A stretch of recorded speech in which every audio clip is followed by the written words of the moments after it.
Genre: realistic fiction. Mama, I'll Give You the World by Ronnie Shotter.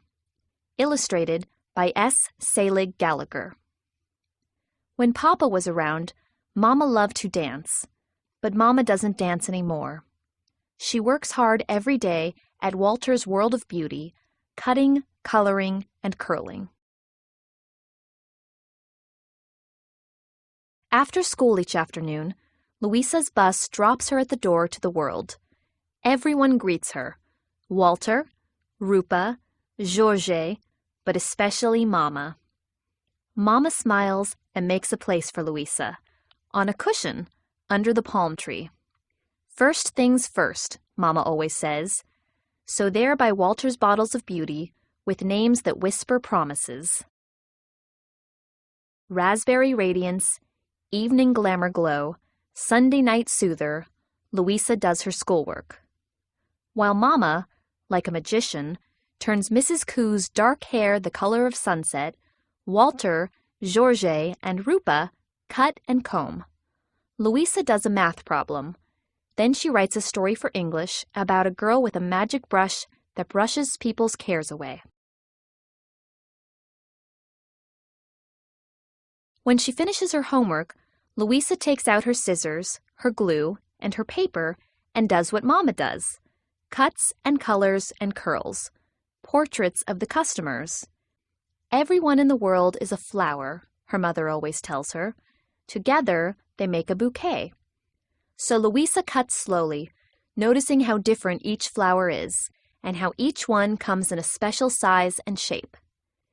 In between customers, Mama rests in her chair and lets Louisa brush her long, thick curls. Louisa brushes hard, pretending she is the girl in her story, carefully watching her mother's face to see if she can make her smile. Mama hardly ever smiles, but when she does, she is the prettiest flower in the world.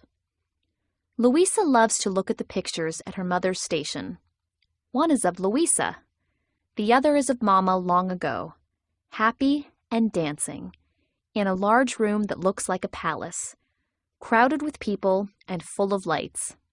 Mama says the name of the palace is Roseland, but Louisa doesn't believe her.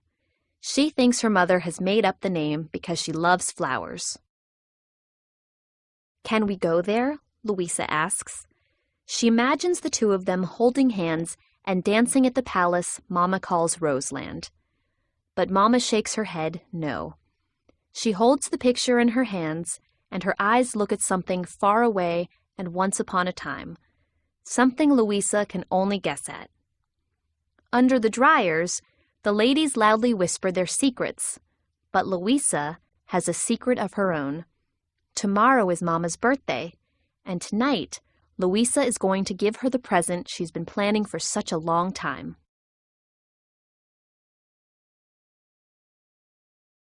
For the past few weeks, whenever Mama isn't looking, Louisa has whispered her secret in the ear of each of Mama's favorite customers.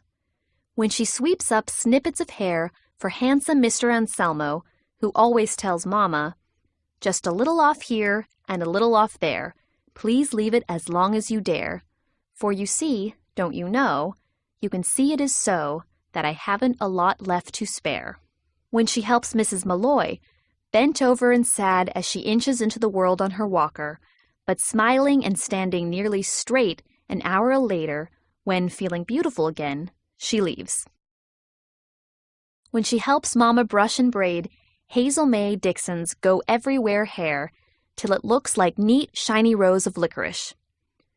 When she sprays fussy Mrs. Fogelman's hair that refuses to stand up and obey until Mama teases it with a comb so it can't help standing up, fluffy and high as a great gray cloud, just the way Mrs. Fogelman likes it. And when she removes the giant pink and purple rollers that turn Mrs. Rodriguez's dark tangles into an ocean of gentle waves.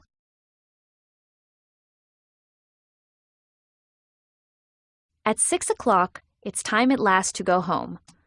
Louisa exchanges secret winks with Walter, Georges, and Rupa. Then she and Mama hang up their smocks and empty their pockets, heavy with tip money. It all goes into a special envelope. First things first, Mama says.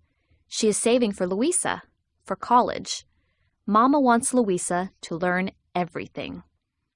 Outside, the world stretches before them, dark, mysterious, and twinkling, with store and street and starlight. Louisa and Mama stand together looking at it, feeling oh so small. Mama's hair sparkles in the light. So do her eyes. The world is big, so much more for you to know, so much more for you to see.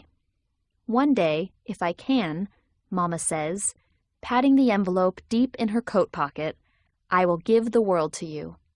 No, thanks, Louisa. Tonight, if I can, I will give the world to you.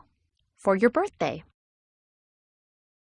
At home that evening, Louisa asks Mama to try on her prettiest dress, the one with the roses and violets and vines that encircle Mama's waist the way Louisa's arms do when they hug. Please, Mama, Louisa begs. Not now, Mama says. I'm tired. Pretty, please? Louisa asks, opening her eyes as wide as Walter's windows and looking at Mama in a way she knows Mama can't refuse. All right, Mama says, and puts on her dress.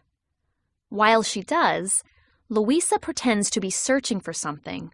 Mama, she calls out, we have to go back to the world. I forgot my book. Louisa hurries and hands Mama her coat. Mama pushes the coat away. No, she says, it can wait until tomorrow. Louisa is worried. But Mama, she pleads, it's for my book report. Don't you always tell me first things first? Mama sighs and puts on her coat. Louisa tries not to smile.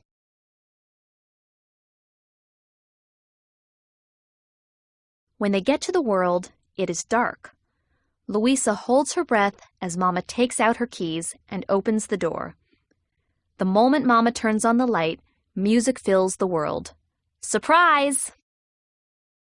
Louisa's portraits dance along the walls and mirrors. Walter, Rupa, and Georges have filled the room with roses and have hung tiny lights that wink like eyes. All of Mama's favorite customers are there, dressed up. But Mama, smiling, is the prettiest of all.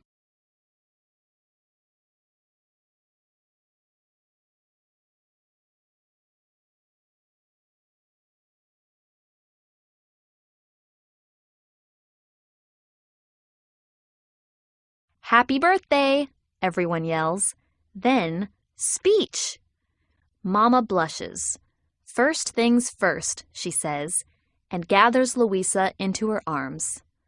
For your birthday, Louisa says, I wanted to turn the world into Roseland. You did, Lulu Bell, Mama says. Thank you.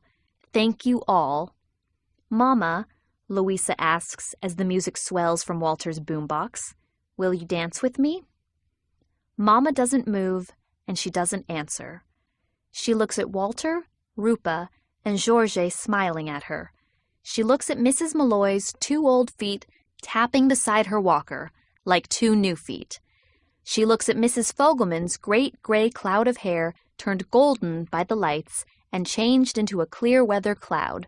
She looks at Mr. Anselmo and Hazel May Dixon and Mrs. Rodriguez and Mrs. Koo, all dressed in their finest clothes to honor her. Then she looks deep into Louisa's eyes, and Louisa sees that Mama's eyes are no longer far away. They are near and clear and wet with tears. Shall we dance? Mama asks Louisa.